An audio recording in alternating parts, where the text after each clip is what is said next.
Boa tarde, meus irmãos, que a paz do Divino Mestre Jesus esteja sempre conosco a nos auxiliar. Me chamo Leonardo Silva e de antemão, agradeço novamente a oportunidade ao nosso amigo Buglé e à diretoria da casa que está sempre me dando, nos dando a oportunidade de trabalho, que é isso que precisamos para o nosso crescimento e melhoramento enquanto espíritos encarnados. Hoje nós vamos conversar, vai estar aqui no Evangelho segundo o Espiritismo, no capítulo 16, item 5, parábola do mal rico.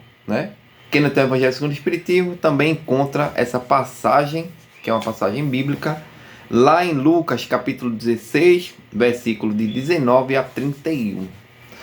E essa parábola, como todas as parábolas trazidas pelo Mestre Jesus, nos traz um grande ensinamento. E aí nós tentemos colocar essa parábola dentro dos dias atuais, nos momentos que estamos vivendo. Quando a gente fala sempre de rico, e aí eu sempre escutei muito, principalmente irmãos de outras denominações religiosas que falavam, é mais fácil que um camelo passe no buraco de uma agulha do que um rico herdar o reino do céu.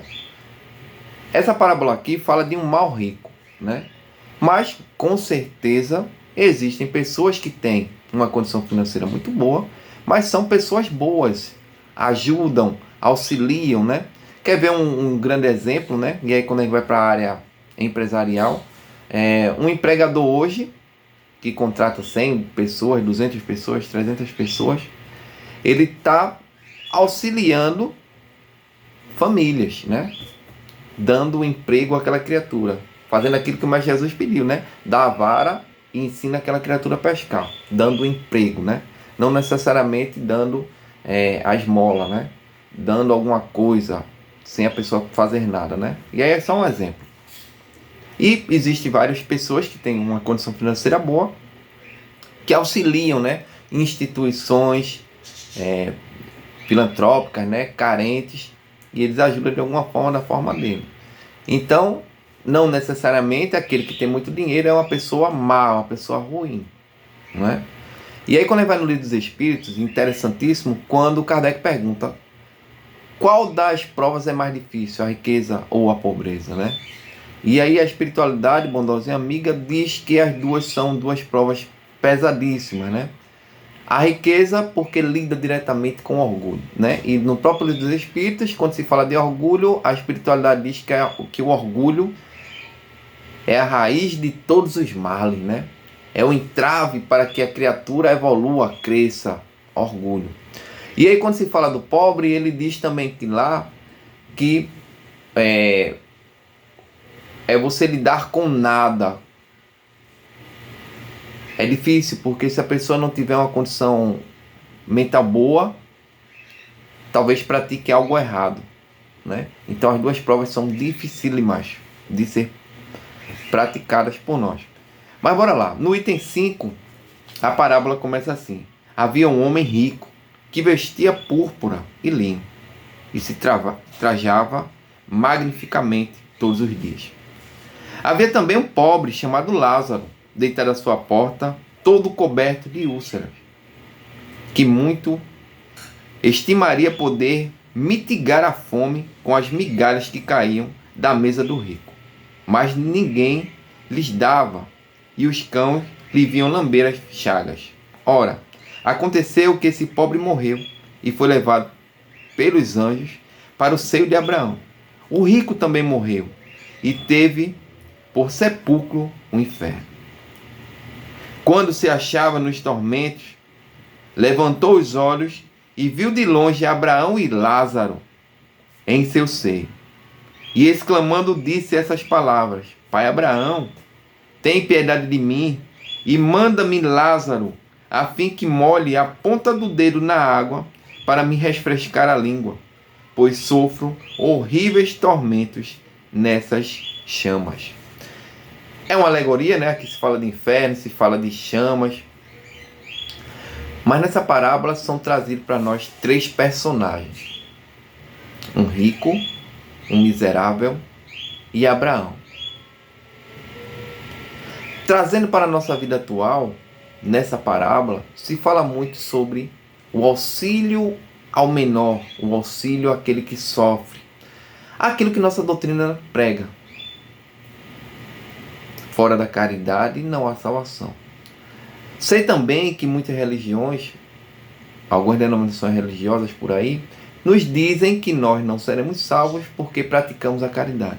Eu costumo responder da seguinte forma: infelizmente, vocês ainda não compreenderam o real sentido da palavra caridade, né?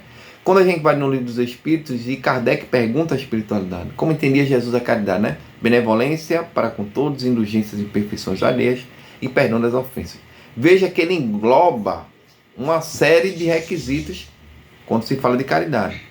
Benevolência, ser bom para com todos, indulgência, respeitar até as ideias do outro, mesmo que para nós seja contrária. Respeitar. E perdoar, né? Perdoar e deixar ser perdoado. É isso que Jesus entende como caridade. Mas quando se fala de caridade, nós também, no meio espírita, falamos que caridade nada mais é do que o amor em ação, do que o amor em movimento. É seguir aquele primeiro mandamento: amar a Deus sobre todas as coisas e ao próximo como a si mesmo. O que eu não quero para mim, eu não dou para o outro. Exemplo. Tivemos aqui perto de casa o desabamento de um prédio, morreram 14 pessoas, algumas ficaram feridas, e se formou aqui uma corrente do bem. Então pessoas passavam por aqui pedindo roupa, alimentos, remédios, para levar para aqueles que perderam tudo. E aí eu, dando um exemplo, tá? Vou lá no meu guarda-roupa e vou pegar algumas roupas para doar. O que é que eu faço? Vou pegar aquela que está rasgada, aquela que está bufenta, aquela que está não sei o que lá. Mas será que isso é caridade, meus irmãos? Será que se eu estivesse do outro lado, eu queria receber essa roupa rasgada, essa roupa bufenta, essa roupa manchada? Então, o que eu não quero para mim, eu não dou para o outro. Veja que nessa parábola, Jesus coloca um rico e um pobre. Um que tem muito e um que não tem nada. Veja que também na parábola ele fala que o rico se vestia de púrpura e linho, só andava bonito, se alimentava bem. Já o pobre vivia da migalha que caía da mesa do rico. Inclusive, os cães lambiam-lhe as feridas. Jesus mostrando aqui aquela criatura no fundo do poço. E aí, trazendo para nossos dias, necessariamente eu não preciso ser rico, materialmente falando, para auxiliar alguém. Eu já escutei muito pessoas falarem o seguinte: ninguém é tão pobre que não possa ajudar e ninguém é tão rico que não precise de ajuda. Não é? Então, trazendo para a nossa realidade, então nós podemos auxiliar as pessoas mesmo sem ser esse rico colocado aqui. Jesus, ele coloca sempre os extremos das coisas. Ele coloca o extremo riqueza e o extremo pobreza, para nos mostrar e demonstrar que todos nós somos capazes de auxiliar alguém. Mas eu não tenho dinheiro, eu não tenho nada material para doar para ninguém. Kardec também, junto com a espiritualidade, nos demonstra que eu posso auxiliar através da caridade material, que é dando dinheiro, um alimento, mas também eu posso auxiliar pela caridade moral, simplesmente dando um abraço, uma palavra fraterna, cedendo o ouvido, um olhar fraterno, uma palavra de conforto, uma prece pelo aquele que sofre. E aí ele vai em seguida falando que o pobre desencarna, morre e vai para o céu. Aqui a gente está falando de uma alegoria, só para a gente entender. E o rico logo em seguida morre também e vai para o inferno. O que é que ele quer colocar aqui? Um tem a salvação e o outro não. Nos pedindo, nos demonstrando que os nossos atos nos conduzirão para um lugar A ou B, né? Nós, enquanto espíritas, temos a consciência que o céu e o inferno é um estado de consciência ou de espírito daquela criatura, né? Bora falar aí de um exemplo do nosso irmão André Luiz, né? Que é muito falado dentro do movimento espírita, pelo livro, pelo o filme que teve. Então, nosso irmão André Luiz, era uma pessoa com uma condição financeira boa por ser médico. Mas nosso irmão André Luiz, depois que desencarna, para onde é que ele vai? E ele não fez mal a ninguém, ele fez mal a ele mesmo. É um exemplo que eu estou trazendo para a gente entender. Então, muitas vezes, né, principalmente pensando materialmente na coisa, e aí quem já participou de reuniões mediúnicas, né? Quantas vezes nas reuniões mediúnicas que participei chegaram espíritos que foram príncipes, rainhas antigamente, e chegam na reunião mediúnica pedindo para que aqueles membros se curvem para ela, porque eu sou uma rainha, porque eu sou um capitão, se curvem para ele. Porque da forma que o homem continua no mundo espiritual depois do desencarne. Soberbo, orgulhoso, egoísta, mau. Aqui nessa passagem se fala de reforma íntima, de melhoria, da prática da caridade, daquilo que o nosso Mestre Jesus veio nos pedir. E aí ele fala aqui de Abraão como se fosse o Deus. E ele pede o rico. Pede para Lázaro vir aqui, molhar a ponta do dedo dele com água e colocar na minha boca, que eu estou com muita sede. Quantos espíritos desencarnam, apegado ainda à matéria, e sofrem no mundo espiritual. Tinham tudo aqui no planeta, desencarnam, fica tudo aqui no planeta, materialmente falando, e ele só leva aquilo que ele fez de bom ou de ruim. Eu sempre comento que a mais importante das encarnações é essa atual encarnação. Eu não estou falando aqui que você dê todo o dinheiro que você tenha. Viu o exemplo que eu dei lá no princípio da nossa conversa? Que os grandes empresários não precisam dar sem que aquela criatura faça nada. Mas ele emprega as pessoas, dando condição de trabalho, que é lei divina, para aquela criatura trabalhar e no final do mês ter seu dinheiro. Entendem a situação? Diferentemente de pessoas que vivem à espera, né, daquela cesta básica dada pelo centro, que com o tempo deixa de ser caridade e vira filantropia. A pessoa fica dependendo daquilo eternamente. E Jesus não quer que isso aconteça. Jesus quer que você procure, que você melhore, que você busque. E aí é a função de nós. Eu não estou dizendo aqui que não é para deixar de dar, não é isso. É doar, mas dar a condição daquela criatura melhorar, evoluir, crescer. Eu trabalho na área comercial e vejo muito isso, né? E eu tenho alguns clientes que fazem assim, a pessoa chega lá e ele faz, olha, eu tenho um trabalho para você aqui, freelance, né? E aí você faz, no final eu te dou uma condição, um dinheiro, alguma coisa. E as pessoas enchem seu ego, porque o trabalho dignifica o homem. Quando falo homem, o homem é a mulher. O trabalho dignifica o homem e a mulher. Você se acha útil dentro da sociedade. Então Jesus ele traz essa parábola para demonstrar que independente de classe social, eu posso ajudar as pessoas. Nem que seja fazendo uma prece. E aí segue a parábola.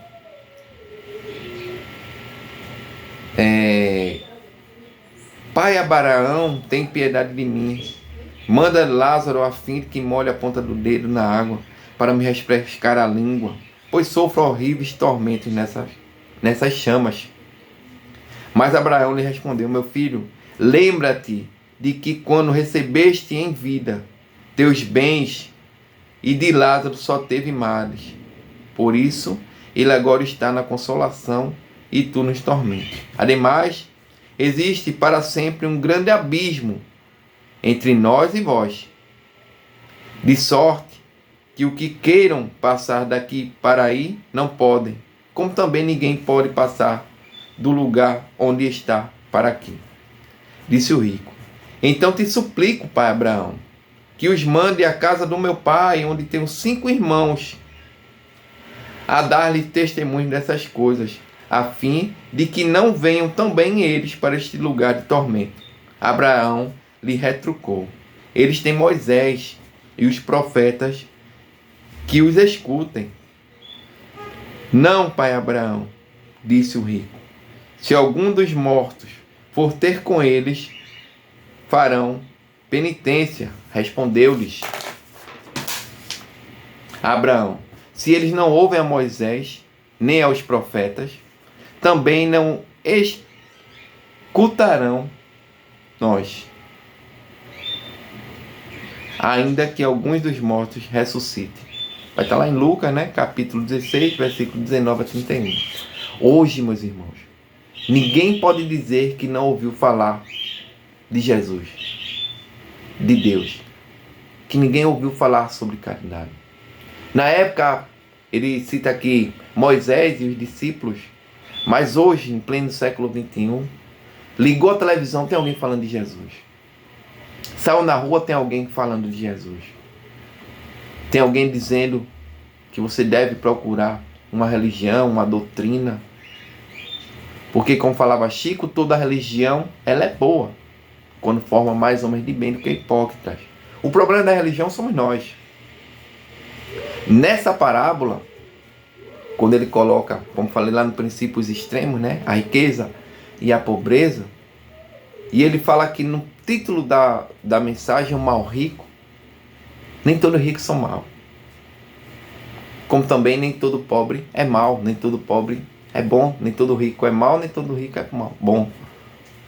Aqui ele vem trazer para que comecemos a refletir o que estamos fazendo no planeta a qual estamos inseridos. Será que eu estou de passagem? Será que eu estou de passeio? Será que quando desencarnar acaba tudo? Veja que ele pede que Abraão, aqui na passagem, na parábola, peça que alguém vá lá avisar os filhos dele, os irmãos dele, para que ele não faça o erro que ele fez, o erro que eles cometeram enquanto encarnados. E aí a gente fala lá de plantio.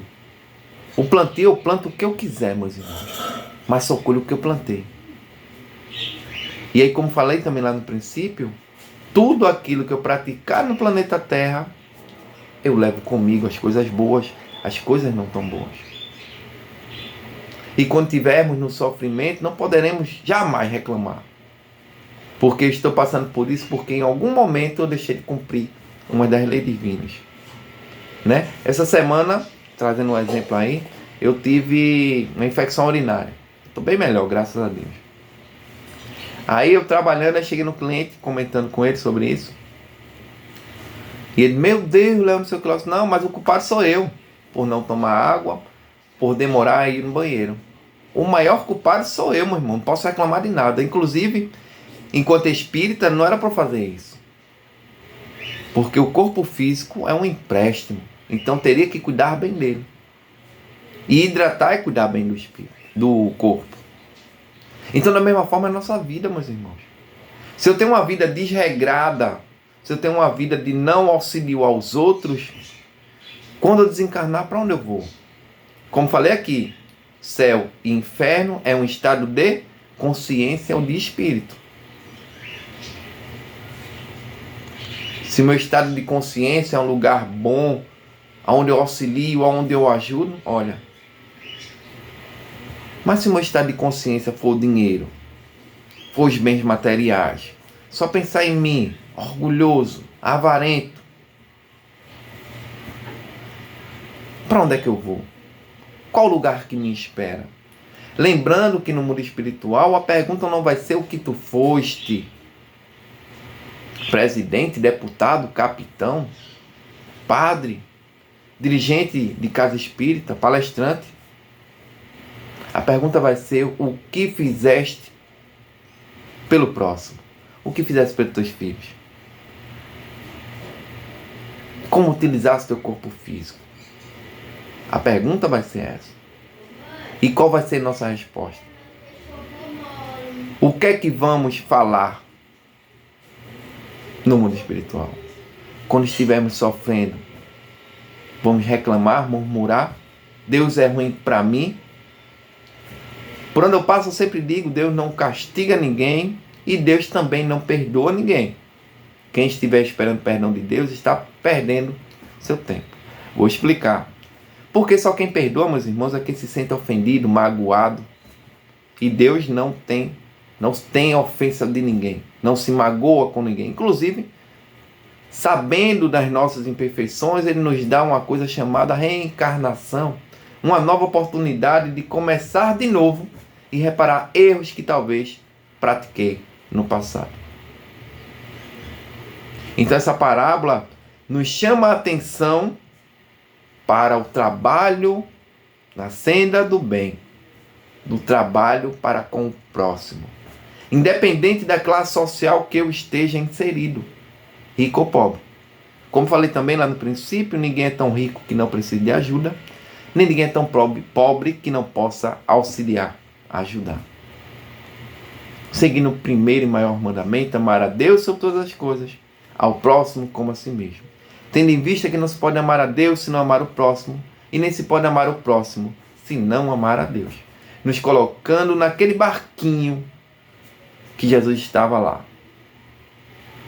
Todos unidos num só objetivo, que é evoluir, crescer.